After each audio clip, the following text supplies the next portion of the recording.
ಈ ಸಿನಿಮಾ ನೋಡೋದಕ್ಕೆ ನನಗೆ ಮುಖ್ಯ ಉದ್ದೇಶ ಬಂದು ರಾಕಿಂಗ್ ಸ್ಟಾರ್ ಯಶ್. ಅಂದರೆ ಈ ಹೆಸರು ಸಿಕ್ತು, ದುಡ್ಡು ಸಿಕ್ತು, ಅಂದರೆ ಒಂದು ಒಳ್ಳೆ ಸ್ಥಾನದಲ್ಲಿದ್ದಾರೆ. ಬಟ್ ಅವರಿಗೆ ಆ್ಯಕ್ಚುಲಿ ಬೇಕಾಗಿರಲಿಲ್ಲ ಇದು. ಅಂದರೆ ಎಷ್ಟೋ ನಟರು ಗೊತ್ತಲ್ಲ, ಅಂದರೆ ದುಡ್ಡು ಬಂದಮೇಲೆ ಅವ್ರದ್ದು ಒಂದು ಏನೋ ಬಿಸ್ನೆಸ್ಸು, ಒಂದು ರೆಸಾರ್ಟು, ಒಂದು ಫುಡ್ ಬಿಸ್ನೆಸ್ ಏನೋ ಮಾಡ್ತಾರೆ. ಬಟ್ ಅವರು ಮತ್ತೆ ಓಕೆ, ಆ ಥಾಟ್ ಪ್ರೊಸೆಸ್ ನಂಗೆ ತುಂಬ ಇಷ್ಟ ಆಯಿತು. ಅಂದರೆ let me give back to Kannada film industry. ಈಗ in search of Rocky boy we missed rocking star Yash. ಅಂದರೆ ಅವ್ರದ್ದು ಕಿರಾತಕ ಮತ್ತು ರಾಜಾಹುಲಿ. ಸೊ ಇದು ನೀವು ಕಾಮಿಡಿ, ಸಸ್ಪೆನ್ಸ್ ಥ್ರಿಲ್ಲರ್ ಆ ಥರ ಹೋದರೆ ತುಂಬ ಡಿಸಪಾಯಿಂಟ್ ಆಗ್ತಾರೆ. ಸಿನಿಮಾದಲ್ಲಿ ನಂಗೆ ತುಂಬ ಇಷ್ಟ ಆಗಿದ್ದು production values, technically fundamentally very good. So ಈ ಸಿನಿಮಾದಲ್ಲಿ ಇನ್ನೊಂದು ಪಾಸಿಟಿವ್ ಅಂದರೆ ಕಾಸ್ಟಿಂಗ್. ಒಂದು ಪೊಲಿಟಿಕಲ್ ಡ್ರಾಮಾ ಆಗಲಿ ಅಥವಾ ಯಾವುದೋ ಒಂದು ಸೀರಿಯಸ್ ಸಿಚುವೇಶನ್ ಬರೆದಾಗ ನೀವೇನೂ ಇಲ್ಲ, ಸುಮ್ಮನೆ ರಾಜೇಶ್ ಅವ್ನು ಕರ್ಕೊಂಡು ಪೊಲೀಸ್ ಡ್ರೆಸ್ ಹಾಕ್ಬಿಟ್ಟು ಸುಮ್ಮನೆ ಅವ್ರ ಹತ್ರ ಡೈಲಾಗ್ ಹೇಳ್ಸಿದ್ರೆ ಸಾಕು, ಅದು ಅಂದರೆ ಒಂದು ಟೆನ್ಷನ್ನೇ ಬಿಲ್ಡ್ ಆಗುತ್ತೆ. ಆಮೇಲೆ ನನಗೆ ಫಸ್ಟ್ ಹಾಡು ತುಂಬ ಇಷ್ಟ ಆಯಿತು. ಸೊ ಇವರೆಲ್ಲ ಆ್ಯಕ್ಟಿಂಗ್ ಮಾಡ್ತಿರುವಾಗ ನೀವು ಸಿನಿಮಾ ಮುಗ್ದಾದ್ಮೇಲೆ ನಿಮಗೆ ಇವ್ರನ್ನೆಲ್ಲ ಇತ್ಲ ಬರೋ ಸೈಡಿ ಬರಲಿ ಅಂತೇಳಿ ಒಬ್ಬ ಆರ್ಟಿಸ್ಟ್ ಮುಂದೆ ಬರ್ತಾನೆ. ಅವ್ರು ಯಾರಪ್ಪ ಅಂದರೆ ಗೋಪಾಲ್ ದೇಶಪಾಂಡೆ. ಅವರು ಏನು ಸೂಪರ್ ಆ್ಯಕ್ಟಿಂಗ್ ಅಂದರೆ ಮೀಟಲ್ಲೆಲ್ಲ ಪ್ರೊಡ್ಯೂಸರ್ ತುಂಬ ಓವರಾಗಿ ಮಾತಾಡೋರು. ಅಂದರೆ ಈಗಲೇ ಫಸ್ಟ್ ಮೂವಿಗೆ ಈ ಲೆವೆಲ್ಲ ಹಂಗೆ ಹಿಂಗೆ. ಈ ಸಮಾಜದಲ್ಲಿ ನಿಮಗೆ ಡಿಪ್ಲೊಮ್ಯಾಟ್ಸ್ ತುಂಬ ಜನ ಇರ್ತಾರೆ, ಹಿಪೋಕ್ರೆಟ್ಸ್ ತುಂಬ ಜನ ಸಿಗ್ತಾರೆ. ನಿಮಗೆ ಮೀಡಿಯಾ ಮುಂದೆ ತುಂಬ ಯೋಚನೆ ಮಾಡಿ ಮಾತಾಡೋರು ಸಿಗ್ತಾರೆ. ಬಟ್ ಅಂದರೆ ಮನ್ಸಾರೆ ಅವ್ರಿಗೆ ಏನು ಅನಿಸುತ್ತೆ ಅದನ್ನ ಮನ್ಸಾರೆ ಮಾತಾಡೋರು, ಓಪನ್ ಆಗಿ ಮಾತಾಡೋರು ತುಂಬ ರೇರು. ಟು ಬಿ ಆನೆಸ್ಟ್ ಗೊತ್ತಲ್ಲ ನೋಡಿ, ಸಿನಿಮಾಗಿನ ನನಗೆ ಅವ್ರ ಮೇಡಮ್ ಮಾತುಗಳು ಕೇಳೋದೇ ತುಂಬ ಇಷ್ಟ, ತುಂಬ ಎಂಜಾಯ್ ಮಾಡಿದೆ ನಾನು. ಅವ್ರ ಪ್ರೆಸ್ ಮೀಟು ಮತ್ತು ಅವ್ರದ್ದು ಸಂದರ್ಶನ ಅದೆಲ್ಲ ನಾನು ತುಂಬ ಇಷ್ಟಪಟ್ಟೆ. ನನ್ನ ಪ್ರಕಾರ ಈಗಿನ ಇದಕ್ಕೆ ಆ ಥರದವರೇ ಪ್ರೊಡ್ಯೂಸರ್ಗಳೇ ಬೇಕು. ಅವ್ರ ಮಗ ದೊಡ್ಡ ಸೂಪರ್ ಸ್ಟಾರು, ಅವ್ರನ್ನ ಹಾಕ್ಕೊಂಡು ಪ್ರಮೋಷನ್ ಮಾಡ್ಬೋದಿತ್ತು. ಬಟ್ ಅವ್ರು ಮಾಡಲಿಲ್ಲ. ಬಾ ಮಗ ಚೂರು ಮಾಡು ಅಂದರೆ ಅವ್ರು ಬಂದು ಮಾಡಿರೋರು. ಬಟ್ ಅವ್ರನ್ನ ಯೂಸ್ ಮಾಡ್ಕೊಳ್ಳಿಲ್ಲದೆ ಅವ್ರ ಸ್ವಂತ ಎಫರ್ಟಲ್ಲಿ, ಅವ್ರ ಟೀಮ್ ಎಫರ್ಟಲ್ಲಿ ಅವ್ರು ಪ್ರಮೋಷನ್ ಮಾಡಿದ್ದಾರೆ. That is very good. Hi, ನಾನಿವತ್ತು ಕೊತ್ತಲವಾಡಿ ಸಿನಿಮಾಗೆ ಹೋಗಿದ್ದೆ. ಈ ಸಿನಿಮಾ ನೋಡೋದಕ್ಕೆ ನನಗೆ ಮುಖ್ಯ ಉದ್ದೇಶ ಬಂದು ರಾಕಿಂಗ್ ಸ್ಟಾರ್ ಯಶ್. ಸೊ ನಿಮಗೆಲ್ಲ ಗೊತ್ತಿರೋ ಹಾಗೆ ಯಶ್ KGF ಚಾಪ್ಟರ್ 1 ಚಾಪ್ಟರ್ 2 ಆದಮೇಲಿಂದ ಅವರು ಯಾರಿಗೂ ಕೈ ಸಿಗ್ತಾಯಿಲ್ಲ, ನಾಟ್ ರೀಚಬಲ್. ಏನಕ್ಕೆ ಅಂದರೆ ಅವರು ಆ ಸಿನಿಮಾದಲ್ಲಿ ಹೇಳ್ದಂಗೆ ವರ್ಲ್ಡ್ ಈಸ್ ಮೈ ಟೆರಿಟರಿ ಅಂತ, ಅಂದರೆ ವರ್ಲ್ಡ್ ಸಿನಿಮಾ ಮಾಡೋಕ್ಕೆ ಹೋಗ್ತಾ ಇದ್ದಾರೆ. ಸೊ ಟಾಕ್ಸಿಕ್ ಮತ್ತು ರಾಮಾಯಣ, ಸೊ ದೊಡ್ಡ ಟೆಕ್ನಿಷಿಯನು, ದೊಡ್ಡ ಪ್ರೊಡಕ್ಷನ್ ಹೌಸ್ ಜೊತೆ ಕೊಲಾಬ್ ಆಗಿ ಒಂದು ವರ್ಲ್ಡ್ ಸಿನಿಮಾನೇ ಮಾಡ್ತಾಯಿದ್ದಾರೆ. ಸೊ ಅವರಿಗೆ ಅಂದರೆ ಈ ಹೆಸರು ಸಿಕ್ತು, ದುಡ್ಡು ಸಿಕ್ತು, ಅಂದರೆ ಒಂದು ಒಳ್ಳೆ ಸ್ಥಾನದಲ್ಲಿದ್ದಾರೆ. ಬಟ್ ಅವರಿಗೆ ಆ್ಯಕ್ಚುಲಿ ಬೇಕಾಗಿರಲಿಲ್ಲ ಇದು. ಅಂದರೆ ಎಷ್ಟೋ ನಟರು ಗೊತ್ತಲ್ಲ, ಅಂದರೆ ದುಡ್ಡು ಬಂದಮೇಲೆ ಅವ್ರದ್ದು ಒಂದು ಏನೋ ಬಿಸ್ನೆಸ್ಸು, ಒಂದು ರೆಸಾರ್ಟು, ಒಂದು ಫುಡ್ ಬಿಸ್ನೆಸ್ ಏನೋ ಮಾಡ್ತಾರೆ. ಬಟ್ ಅವರು ಮತ್ತೆ ಓಕೆ, ಆ ಥಾಟ್ ಪ್ರೊಸೆಸ್ ನಂಗೆ ತುಂಬ ಇಷ್ಟ ಆಯಿತು. ಅಂದರೆ let me give back to Kannada film industry. ಈಗ in search of Rocky boy we missed rocking star Yash. ಅಂದರೆ ಅವ್ರದ್ದು ಕಿರಾತಕ ಮತ್ತು ರಾಜಾಹುಲಿ.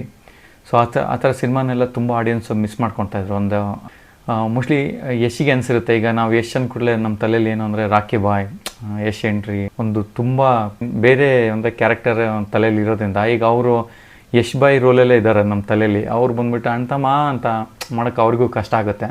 ಸೊ ಅವರು ಅದನ್ನೆಲ್ಲ ಮೋಸ್ಟ್ಲಿ ಕನ್ಸಿಡರ್ ಮಾಡಿಕೊಂಡು, ಇಲ್ಲ ಐ ವಾಂಟ್ ಟು ಅಂದರೆ ಕಿರಾತಕ, ರಾಜಾಹುಲಿ ಆ ಥರ ಸಿನಿಮಾಗಳು ನಾನು ಮತ್ತೆ ಕನ್ನಡ ಫಿಲ್ಮ್ ಇಂಡಸ್ಟ್ರಿಗೆ ಕೊಡಬೇಕು ಅಂತೇಳಿ.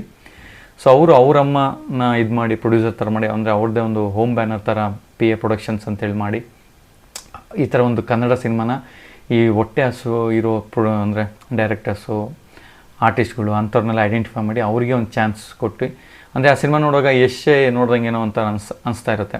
ನಾನು ಇಷ್ಟು ಬೆಳೆದ್ರೂ ಓಕೆ, ನನ್ನ ರೂಟ್ ನಾನು ಮರಿಬಾರ್ದು ಅಂತೇಳಿ giving back to Kannada film industry in terms of film, ಆ ಥಾಟ್ ಪ್ರೊಸೆಸ್ ನಂಗೆ ತುಂಬ ಇಷ್ಟ ಆಯಿತು. ಇದು ಬಂದು ಮರಳು ಮಾಫಿಯಾ, ಅಂದರೆ ಹಳ್ಳಿ ಬ್ಯಾಕ್ಡ್ರಾಪಲ್ಲಿ ನಡೆಯೋ ಸ್ಟೋರಿ ಮತ್ತು ಪೊಲಿಟಿಕಲ್ ಡ್ರಾಮಾ. ಸೊ ಇದು ನೀವು ಕಾಮಿಡಿ, ಸಸ್ಪೆನ್ಸ್ ಥ್ರಿಲ್ಲರ್ ಆ ಥರ ಹೋದರೆ ತುಂಬ ಡಿಸಪಾಯಿಂಟ್ ಆಗ್ತಾರೆ. ಅಂದರೆ ಯಾರು ಈ ಹಳ್ಳಿ ಸ್ಟೈಲು ಅಂದರೆ ಪೊಲಿಟಿಕಲ್ ಡ್ರಾಮಾ ಆ ಆಡಿಯನ್ಸಿಗೆ ಇದು ಅವ್ರಿಗೆ ತುಂಬ ಇಷ್ಟ ಆಗುತ್ತೆ. ಸಿನಿಮಾದಲ್ಲಿ ನಂಗೆ ತುಂಬ ಇಷ್ಟ ಆಗಿದ್ದು production values, technically fundamentally very good. So ಈ ಸಿನಿಮಾದಲ್ಲಿ ಇನ್ನೊಂದು ಪಾಸಿಟಿವ್ ಅಂದರೆ ಕಾಸ್ಟಿಂಗು. ನೀವು ಯಾವುದೇ ಒಂದು ಸ್ಕ್ರಿಪ್ಟ್ನ ಬರೆದಾಗ, ಒಂದು ಸಪೋಸ್ ನೀವು ಈಗ ಪೊಲೀಸೇ ಆಗಲಿ ಅಥವಾ ಒಂದು ಪೊಲಿಟಿಕಲ್ ಡ್ರಾಮಾ ಆಗಲಿ ಅಥವಾ ಯಾವುದೋ ಒಂದು ಸೀರಿಯಸ್ ಸಿಚುವೇಶನ್ ಬರೆದಾಗ ನೀವೇನೂ ಇಲ್ಲ, ಸುಮ್ಮನೆ ರಾಜೇಶ್ ಅವ್ನು ಕರ್ಕೊಂಡು ಪೊಲೀಸ್ ಡ್ರೆಸ್ ಹಾಕ್ಬಿಟ್ಟು ಸುಮ್ಮನೆ ಅವ್ರ ಹತ್ರ ಡೈಲಾಗ್ ಹೇಳ್ಸಿದ್ರೆ ಸಾಕು, ಅದು ಅಂದರೆ ಒಂದು ಟೆನ್ಷನ್ನೇ ಬಿಲ್ಡ್ ಆಗುತ್ತೆ. ಸೊ ಕಾಸ್ಟಿಂಗ್ ವೈಸ್ ತುಂಬ ಚೆನ್ನಾಗಿ ಮಾಡಿದ್ದಾರೆ. ಪೃಥ್ವಿ ಅಂಬರ್ ಆಗಿರ್ಬೋದು, ಹೀರೋಯಿನ್ದು ಡೈಲಾಗ್ ಡೆಲಿವರಿ, ಹೀರೋಯಿನ್ ಆ್ಯಕ್ಟಿಂಗು ಮತ್ತು ಪೃಥ್ವಿ ಅಂಬರ್ ಆ ಫೈಟು, ಡ್ಯಾನ್ಸು ಅವೆಲ್ಲ ಚೆನ್ನಾಗಿ ಮಾಡಿದ್ದಾರೆ. ಆಮೇಲೆ ನನಗೆ ಫಸ್ಟ್ ಹಾಡು ತುಂಬ ಇಷ್ಟ ಆಯಿತು. ಯಾವುದೋ ತಮಿಳ್ ಸಿನಿಮಾ ನೋಡ್ತಾ ಇದ್ದೀನೇನೋ ಅನ್ನೋ ಥರ ನಂಗೆ ಫೀಲ್ ಆಗ್ತಿತ್ತು. ಹಾಡುಗಳು ಅಂದರೆ ಫಸ್ಟ್ ಹಾಡು ತುಂಬ ಇಷ್ಟ ಆಯಿತು ನನಗೆ. ಆಮೇಲೆ ಇನ್ನೊಂದು ಆ್ಯಕ್ಟಿಂಗ್ ವೈಸ್ದೇ ಹೇಳಬೇಕು ಅಂದರೆ, ಸೊ ಇವರೆಲ್ಲ ಆ್ಯಕ್ಟಿಂಗ್ ಮಾಡ್ತಿರುವಾಗ ನೀವು ಸಿನಿಮಾ ಮುಗ್ದಾದ್ಮೇಲೆ ನಿಮಗೆ ಇವ್ರನ್ನೆಲ್ಲ ಇತ್ಲ ಬರೋ ಸೈಡಿ ಬರಲಿ ಅಂತೇಳಿ ಒಬ್ಬ ಆರ್ಟಿಸ್ಟ್ ಮುಂದೆ ಬರ್ತಾನೆ. ಅವ್ರು ಯಾರಪ್ಪ ಅಂದರೆ ಗೋಪಾಲ್ ದೇಶಪಾಂಡೆ. ಅವರು ಏನು ಸೂಪರ್ ಆ್ಯಕ್ಟಿಂಗ್ ಅಂದರೆ ನೆಕ್ಸ್ಟ್ ಅವ್ರಿಗೆ ಅಂದರೆ ಕನ್ನಡ ಫಿಲ್ಮ್ ಇಂಡಸ್ಟ್ರಿಲಿ ಸೂಪರಾಗಿ ರೋಲ್ಗಳು ಸಿಗಬೇಕು. ಈ ಡಿಸರ್ವ್ ಬೆಸ್ಟ್ ರೋಲ್ ಇನ್ನು ಫ್ಯೂಚರಲ್ಲಿ. ಸೊ ಈ ಸಿನಿಮಾದ ನೆಗೆಟಿವ್ ಬಗ್ಗೆ ಮಾತಾಡಬೇಕು ಅಂದರೆ, ನನಗೆ ನೀವು ದೋಸೆನ ನೀವು ಒಂದು ಹೋಟ್ಲಲ್ಲಿ ಹೋದರೆ ಒಳ್ಳೆ ಪ್ಲೇಟು, ಅದ್ರ ಮೇಲೆ ಬಾಳೆ ಎಲೆ, ಅದ್ರ ಮೇಲೆ ದೋಸೆ, ಅದಕ್ಕೇನೇನೋ ಹಿಟ್ಟು, ಅದು ಇದು ತರಕಾರಿ ಏನೇನೋ ಹಾಕಿ, ಬೆಣ್ಣೆ ಹಾಕಿ, ಸಾಂಬಾರು ಚಟ್ನಿ ಏನೇನು ಕೊಟ್ಟಿರ್ತಾರೆ ಅಂತ ಅಂದ್ಕೊಳ್ಳಿ. ಸೊ ನಿಮಗೆ ದೋಸೆ ಹಿಟ್ಟೇ ಚೆನ್ನಾಗಿಲ್ಲ ಅಂದರೆ ನಿಮಗೆ ಆ ಟೇಸ್ಟ್ ಬರೋದಿಲ್ಲ. ಸೊ ನನಗೆ ಪರ್ಸ್ನಲಿ ನನಗೆ ಸ್ಕ್ರಿಪ್ಟ್ ಇನ್ನೂ ವರ್ಕ್ ಏನೋ ಒಂದು ಅಂದರೆ ನನಗೆ ಅದು ಸಿಂಗಲ್ ಸ್ಟೋರಿ ಲೈನ್ ತುಂಬ ಚೆನ್ನಾಗಿದೆ, ಬಟ್ ಸ್ಕ್ರೀನ್ ಪ್ಲೇ ಡೈಲಾಗ್ಸು ಇನ್ನೂ ಸಖತ್ತಾಗಿ ಬರೀಬೇಕಿತ್ತು, ಇನ್ನೂ ತುಂಬ ಮಜವಾಗಿ ಮಾಡ್ಬೋದಿತ್ತೇನೋ ಅಂತ ಅನಿಸ್ತು. ಆಮೇಲೆ ಹಾಡುಗಳು. ಸೊ ಹಾಡುಗಳು ಫಸ್ಟ್ ಸಾಂಗ್ ಆದಮೇಲೆ ನೆಕ್ಸ್ಟ್ ಬರೋ ಸಾಂಗ್ಗಳು ಆ ಸ್ಟೋರಿ ವೇಗನ ಕವರ್ ಮಾಡೋದಕ್ಕೆ ಸಾಂಗ್ಗಳನ್ನ ಇನ್ಕ್ಲೂಡ್ ಮಾಡಿದ್ದಾರೆ. That is good. ಬಟ್ ಆ ಸಾಂಗ್ಗಳನ್ನ ಕೇಳಿ ಹೋಗ್ಬಿಡುತ್ತೆ, ಮನಸ್ಸಲ್ಲಿ ಉಳಿಯೋದಿಲ್ಲ. ಫಸ್ಟ್ ಸಾಂಗ್ ಮಾತ್ರ ಚೆನ್ನಾಗಿದೆ, ಬಟ್ ಆಮೇಲೆ ಬರೋ ಸಾಂಗೆಲ್ಲ ಓಕೆ ಥರ. ಸೊ ಸಾಂಗ್ ಇನ್ನೂ ಚೆನ್ನಾಗಿ ಮಾಡ್ಬೋದಿತ್ತೇನೋ ಅಂತ ಅನಿಸುತ್ತೆ. ಆಮೇಲೆ ನನಗೆ ನೆಗೆಟಿವ್ ಅಲ್ಲ, ಅಂದರೆ ಪ್ರೆಸ್ ಮೀಟಲ್ಲೆಲ್ಲ ಪ್ರೊಡ್ಯೂಸರ್ ತುಂಬ ಓವರಾಗಿ ಮಾತಾಡೋರು.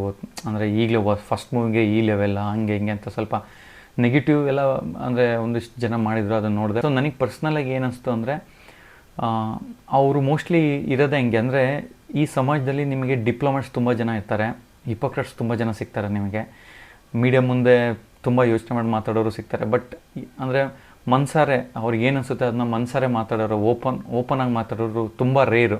ಅದರಲ್ಲಿ ನಮ್ಮ ಈ ಸಿನಿಮಾದ ಪ್ರೊಡ್ಯೂಸರ್ ಪುಷ್ಪ ಅವರು ಬರ್ತಾರೆ. ಸೊ ನನಗೆ actually to be honest Kothalavadi ಸಿನಿಮಾಗಿನ ನನಗೆ ಅವ್ರ ಮೇಡಮ್ ಮಾತುಗಳು ಕೇಳೋದೇ ತುಂಬ ಇಷ್ಟ, ತುಂಬ ಎಂಜಾಯ್ ಮಾಡಿದೆ ನಾನು. ಅವ್ರ ಪ್ರೆಸ್ ಮೀಟು ಮತ್ತು ಅವ್ರದ್ದು ಸಂದರ್ಶನ ಅದೆಲ್ಲ ನಾನು ತುಂಬ ಇಷ್ಟಪಟ್ಟೆ. ನನ್ನ ಪ್ರಕಾರ ಈಗಿನ ಇದಕ್ಕೆ ಆ ಥರದವರೇ ಪ್ರೊಡ್ಯೂಸರ್ಗಳೇ ಬೇಕು. So there is nothing wrong ಅವ್ರನ್ನ ಅಂದರೆ ಟ್ರಾಲ್ ಮಾಡೋದು, ಇಟ್ಸ್ ಓಕೆ, ಅವ್ರವ್ರ ಇಷ್ಟ ಅದು. ಬಟ್ ನನಗೆ ಪರ್ಸ್ನಲಾಗಿ ಟೋಟ್ಲಿ ಫೈನ್. ಸೊ ನನಗೆ ಇನ್ನೊಂದು ಏನು ಇಷ್ಟ ಆಯಿತು ಅಂದರೆ, ಅವ್ರ ಮಗ ದೊಡ್ಡ ಸೂಪರ್ ಸ್ಟಾರು, ಅವ್ರನ್ನ ಹಾಕ್ಕೊಂಡು ಪ್ರಮೋಷನ್ ಮಾಡ್ಬೋದಿತ್ತು, ಬಟ್ ಅವ್ರು ಮಾಡಲಿಲ್ಲ. ಬಾ ಮಗ ಚೂರು ಮಾಡು ಅಂದರೆ ಅವ್ರು ಬಂದು ಮಾಡಿರೋರು.